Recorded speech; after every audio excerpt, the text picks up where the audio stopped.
बच्चों, और नया टॉपिक आज हम पढ़ने वाले हैं pair of linear equation in two variable. Class 10th में थर्ड चैप्टर का नाम है pair of linear equation in two variable. तो सबसे पहले समझ लीजिए ये क्या चैप्टर है, क्या है इसके अंदर और हमें क्या क्या करना है।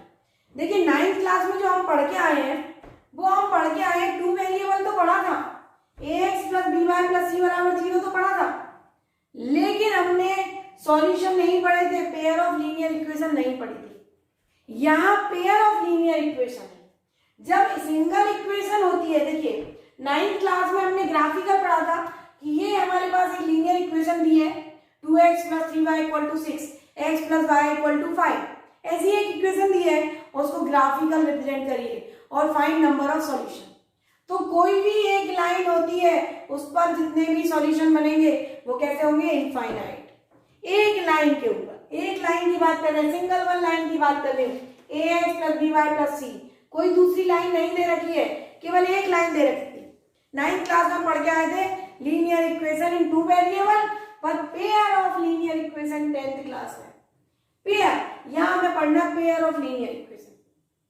तो दोनों का डिफरेंस समझ लीजिए कि जब सिंगल वन लाइन थी तो इनफाइनाइट नंबर ऑफ सॉल्यूशन थे, कि जो वैल्यू उस लाइन को सेटिस्फाई कर रही थी वो उसका एक सॉल्यूशन था। हमने बहुत सारे पॉइंट निकालते थे, हम एक टेबल बनाते थे, बहुत सारे पॉइंट्स लेते थे, x की वैल्यू पुट करते थे, y की वैल्यू निकालते थे, x की डिफरेंट वैल्यू के लिए y की डिफरेंट वैल्यू निकालते थे और उसके बाद हम सॉल्व करते थे। तो उससे हम एक लाइन प्लॉट करते थे ग्राफ के ऊपर, और वो जो लाइन लंबी जाती है, वो जो लाइन बनती है उसके ऊपर जितने भी पॉइंट है यानी इनफाइनाइट पॉइंट है तो इनफाइनाइट नंबर ऑफ सॉल्यूशन। लेकिन अब हम आते हैं पेयर। पेयर का मतलब है दो लाइन एक साथ। देखिए दो लाइन एक साथ है इसका मतलब एक जैसी नहीं है, दोनों एक जैसी पॉसिबल है, दोनों अलग अलग हो सकती हैं और दोनों में थोड़ा बहुत डिफरेंस हो सकता है।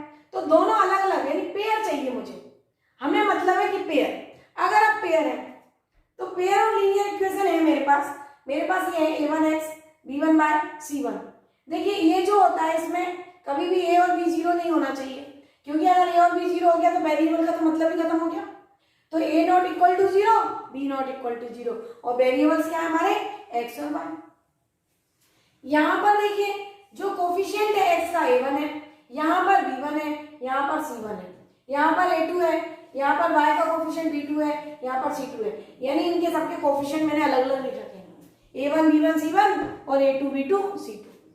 इक्वेशन है इसलिए इक्वल टू 0, ये इक्वेशन का स्टैंडर्ड फॉर्म कहलाता है। a1x plus b1 y plus c1 बराबर 0, a2x plus b2 y plus c2 बराबर 0। ये पेयर ऑफ लीनियर इक्वेशन का स्टैंडर्ड फॉर्म है।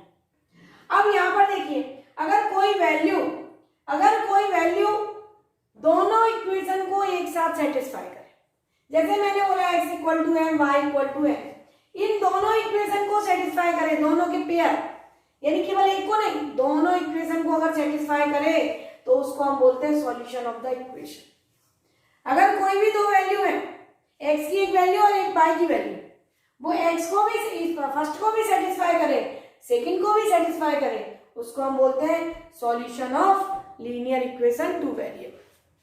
क्लियर है? वो तो हमने सॉल्यूशन की बात करी। अब देखिए सॉल्यूशन निकालने के तरीके होते हैं, अलग अलग मेथड होते हैं सॉल्यूशन निकालने के। एक मेथड होता है ग्राफिकल रिप्रेजेंटेशन। दोनों के सॉल्यूशन निकालना है तो दोनों के सॉल्यूशन निकालने के दो तरीके हैं, एक तो ग्राफिकल रिप्रेजेंटेशन होता है और एक एल्जेब्रिक इंटरप्रिटेशन होता है। इसमें एल्जेब्रिक में अलग अलग मेथड होते हैं, जैसे एलिमिनेशन, सब्स्टिट्यूशन, क्रॉस मल्टीप्लिकेशन, ऐसे अलग अलग मेथड होते हैं एल्जेब्रिक में। ग्राफिकल में तो ग्राफ पर रिप्रेजेंट कर दो, ग्राफ पर हमने लाइन को बना दिया, इस लाइन को ग्राफ पर बना दिया, इस लाइन को ग्राफ पर बना दिया, और जहां पर अब वो ग्राफ पर बनने के बाद वो कैसी दिखेंगी, ग्राफ पर बनने के बाद कैसी दिखेंगी वो तो हमें ग्राफ बनाने के बाद पता चलेगा। तो एक सॉल्यूशन तो ग्राफ से निकलता है कि हम ग्राफ पर लीनियर इक्वेशन को ड्रॉ कर दें, जैसे हम ड्रॉ 9th में करते थे। ड्रॉ करने का तरीका वही है, x की वैल्यू सब्स्टिट्यूट करें, y की वैल्यू फाइंड करें, x और y की जो वैल्यू आएंगी उनको हम ग्राफ पर प्लॉट कर दें। फिर जो लाइन जो है वो किस टाइप का फॉर्म बनाती है वो हम आगे पढ़ते हैं कि लाइन इंटरसेक्ट कर रही है, लाइन कॉन्साइड कर रही है, लाइन पैरेलल बन रही है, अलग अलग वर्ड है। हमने लाइन को ग्राफ पर बनाया। अभी मैं बेसिक आपको बता रही हूँ, बेसिक कंसेप्ट की बात कर रहे हैं कि हमें करना क्या है और क्या क्या पढ़ना है इसके अंदर। तो अगर इंटरसेक्टिंग लाइन है, जब दो लाइन एक दूसरे को इंटरसेक्ट कर रही, कहीं भी किसी भी पॉइंट पर कर सकती, तो इंटरसेक्टिंग लाइन बन सकती। ग्राफ के ऊपर अगर हम लाइन बनाए तो लाइन कैसी बन सकती है? इंटरसेक्टिंग बन सकती है। लाइन कैसी हो सकती है? कॉन्सिडेंटल, एक के ऊपर एक लाइन कॉन्साइड कर सकती है। एक के ऊपर एक लाइन आ जाए उसको हम बोलते हैं कॉन्सिडेंटल लाइन। या फिर लाइन पैरेलल बने, जैसे मैंने बोला दोनों मेरे हाथ सीधे हैं, एक लाइन ये है, सपोज एक लाइन ये है, दोनों हाथ सीधे हैं, इसका मतलब कैसी हो? लाइन पैरेलल हो। तो ये तीन तरीके से हम लाइन को रिप्रेजेंट कर सकते हैं। दोनों लाइन को हमने ग्राफ पर बनाया तो या तो लाइन इंटरसेक्ट कर सकती है, या लाइन कॉन्सिडेंट कर सकती है, या लाइन पैरेलल हो सकती है। तो ये हमारा तरीका है सॉल्यूशन निकालने का, ग्राफ पर बना के उसके बाद सॉल्यूशन निकाल। सॉल्यूशन कैसा होगा? तीनों कंडीशन में सॉल्यूशन अलग अलग होगा। तीनों कंडीशन में सॉल्यूशन अलग अलग होगा। अब देखिए, अगर एल्जेब्रिक रिप्रेजेंटेशन की बात करें तो मेथड अलग अलग है। हम किसी भी मेथड से निकालें आंसर तो निकलेगा, किसी भी मेथड से निकालें। मैं एलिमिनेशन मेथड का अप्लाई करूं, मैं सब्स्टिट्यूशन मेथड का एप्लीकेशन करूं, मैं क्रॉस मल्टीप्लिकेशन मेथड का एप्लीकेशन करूं, तो आंसर तो सेम ही निकलेगा। एल्जेब्रिक इंटरप्रिटेशन से आंसर तो सेम ही निकलेगा, लेकिन जो आंसर निकलेगा वो कैसा होगा? या तो यूनिक होगा, या इनफाइनाइट मैनी सॉल्यूशन होंगे, या फिर नो सॉल्यूशन होंगे।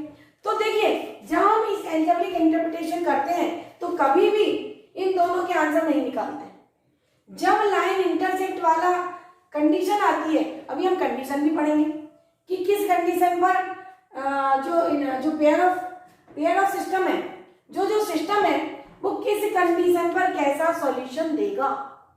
वो इंटरसेक्टिंग लाइन बनाएगा या यूनिक सॉल्यूशन देगा, वो कॉन्सिडेंटल लाइन बनाएगा या इनफाइनाइटली मैनी सॉल्यूशन देगा, पैरेलल लाइन बनाएगा या नो सॉल्यूशन की बात करेगा।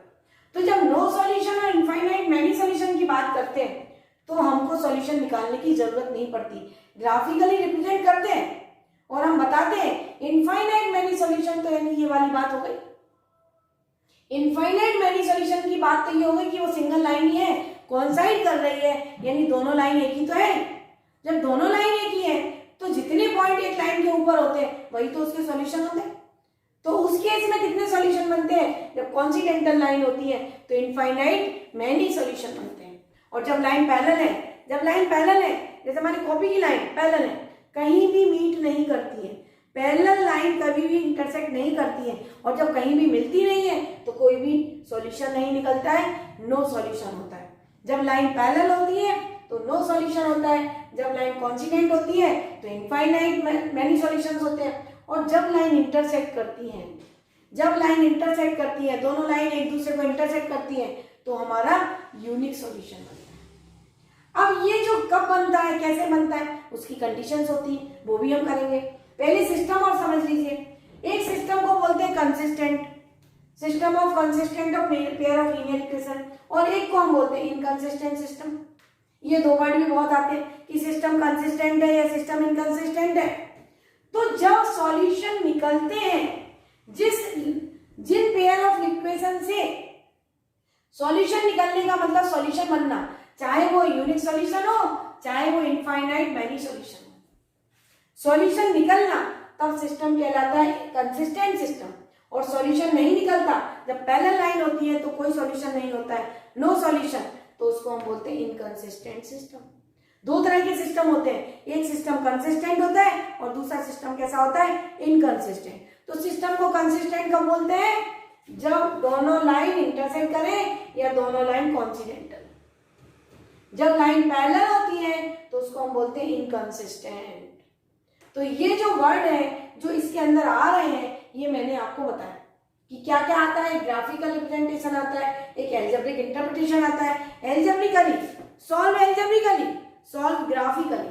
जब वो बोलता है ग्राफिकली तो ग्राफ बनाना है, ज्योमेट्रिकली, ग्राफिकली बोले और ज्योमेट्रिकली बोले एक ही बात होती है, ग्राफिकली बोले या ज्योमेट्रिकल बोले।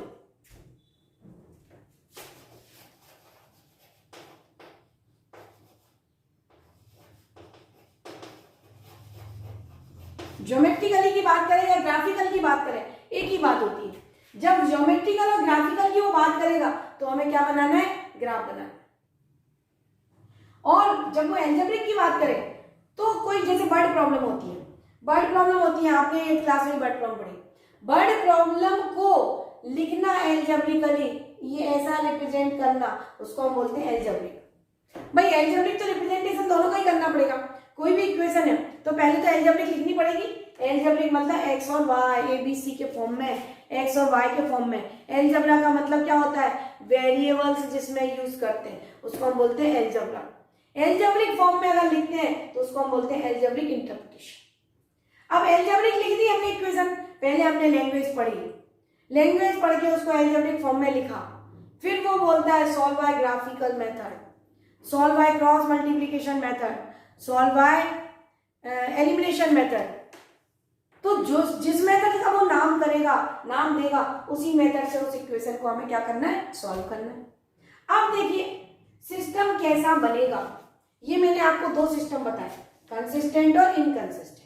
ये इसकी किस पर डिपेंड करता है, ये इसके कोफिशिएंट पर डिपेंड करता है। एबीसी की वैल्यू किस टाइप की है, देखो एक्स और वाई तो वेरिएबल, वो तो सभी इक्वेशन में रहेंगे, लेकिन डिफरेंट इक्वेशन कब कहलाती है, जब एबीसी की वैल्यू डिफरेंट है, तभी तो पेयर बन रहा है। तो वो जो एबीसी की जो वैल्यू है, सब कुछ खेल उसी पर तो डिपेंड है। एबीसी की जो वैल्यू है, एक्स का कोफिशिएंट, वाई के कोफिशिएंट और कांस्टेंट नंबर की जो वैल्यू है, सब कुछ उसी पर डिपेंड करता है। देखिए अगर ये दोनों वैल्यू सेम है, सबकी सब सेम है, तो ये एक ही तो बन गई। मैंने यहाँ पर लिखा 2x + 3y + 5, और यहाँ पर भी मैंने 2 का मल्टीपल जैसे सेम का सेम लिख दिया, तो सेम ही इक्वेशन तो हुई। जब सेम इक्वेशन हुई तो वो तो एक इक्वेशन की तरह ही बिहेव करेगी, सिंगल इक्वेशन की तरह बिहेव करेगी। तो किस पर डिपेंड कर रहा है ये चीज, a1 a2 b1 b2 c1 c2। तो a1 a2 पर, b1 b2 पर, c1 c2 पर जब डिपेंड कर रहा है, तो वो a1 a2 b1 b2 c1 c2 की वैल्यू कैसी होनी चाहिए, उस पर ही तो सारा सिस्टम डिपेंड करेगा। कैसी वैल्यू होगी तो इंटरसेक्टिंग लाइन बनेगी, कैसी वैल्यू होगी तो कॉन्सिडेंटल लाइन बनेगी, और कैसी वैल्यू होगी तो पैरेलल लाइन बनेगी। तो हम सबसे पहले क्या करते हैं, ये जो वैल्यू है इसके बारे में समझ लेते हैं, जिससे आपको ये बात समझ में आए कि इंटरसेक्टिंग है, कॉन्सिडेंटल है, पैरेलल है, सिस्टम कंसिस्टेंट है, सिस्टम इनकंसिस्टेंट है। ये मैंने बेसिक पार्ट आपको बताया कि system has unique solution, system has infinite many solution, और सिस्टम हैज नो सॉल्यूशन। कब कौन सा सॉल्यूशन बनेगा, सब कुछ डिपेंड करेगा a1 b1 c1 a2 b2 c2 पर। अब हम आते हैं उन कंडीशंस पर कि जिससे ये सिस्टम हमें पता चले कि कैसा उसका सॉल्यूशन है, कैसा उसका ग्राफिकल रिप्रेजेंटेशन है, और कैसा सिस्टम है। चलिए आगे बढ़ते हैं।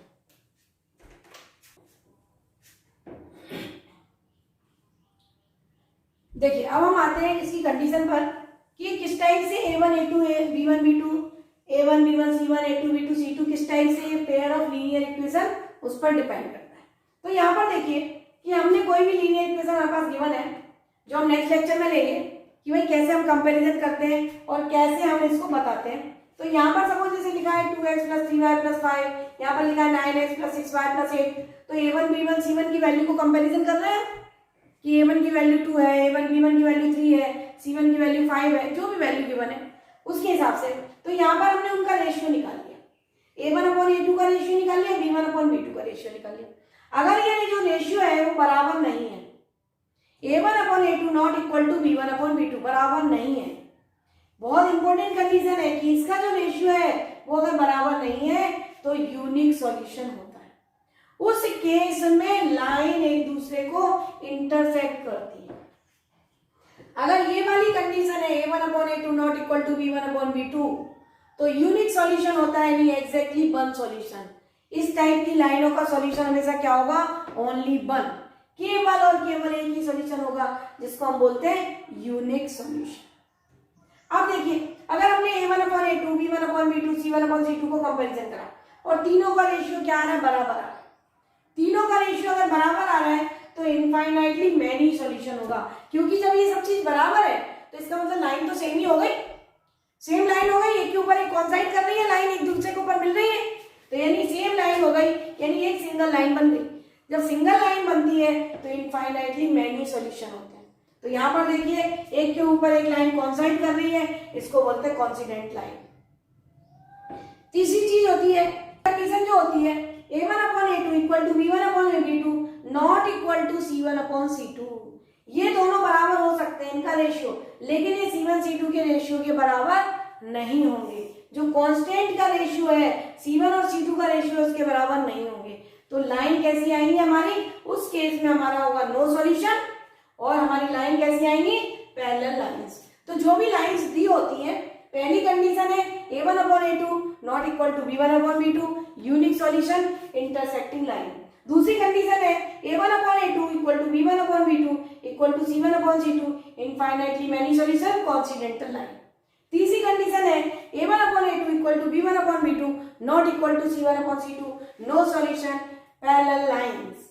और जब पैरेलल लाइंस और कॉन्सिडेंटल लाइन की बात करते हैं, जब हम कंडीशन से देखते हैं कि कैसी लाइन है, या तो इनफाइनाइट मैनी सॉल्यूशन बन रहा है या फिर नो सॉल्यूशन, उस केस में इक्वेशन को सॉल्व नहीं करना है। केवल इक्वेशन कब सॉल्व होगी, यूनिक सॉल्यूशन के लिए। जब इंटरसेक्ट करेगी लाइन, जब A1 upon A2 not equal to B1 upon B2 होगा, तो ही हमें सॉल्यूशन निकालना है। उस लाइन को हम बोलते हैं इंटरसेक्टिंग लाइन।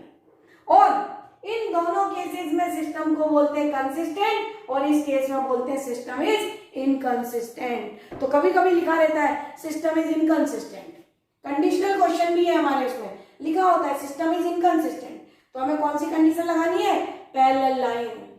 लिखा है सिस्टम इज कंसिस्टेंट, तो दोनों कंडीशन लगा के सॉल्व करना है। इनफाइनाइट मैनी सॉल्यूशन भी लगेगा और यूनिक सॉल्यूशन भी लगेगा। तो आज मैंने आपको यहाँ पर linear equation, pair of linear equation two variable का बेसिक बताया कि पढ़ना क्या है, इंटरसेक्टिंग लाइन क्या होती है, कॉन्सिडेंटल क्या होती है, पैरेलल क्या होती है, unique solution, infinite, no solution, consistent, inconsistent, ये सारी चीजें हमने पढ़ी। अब हम नेक्स्ट लेक्चर में आएंगे कि इसके सॉल्यूशन कैसे बनाते हैं, कौन कौन सा मेथड हम अप्लाई करते हैं, मेथड के बारे में चर्चा करेंगे। तो आप मेरे साथ बने रहिए, पढ़ते रहिए और शेयर करिए, वीडियो शेयर करेंगे जिससे दूसरे बच्चे भी उसका फायदा उठा सकेंगे। Thank you.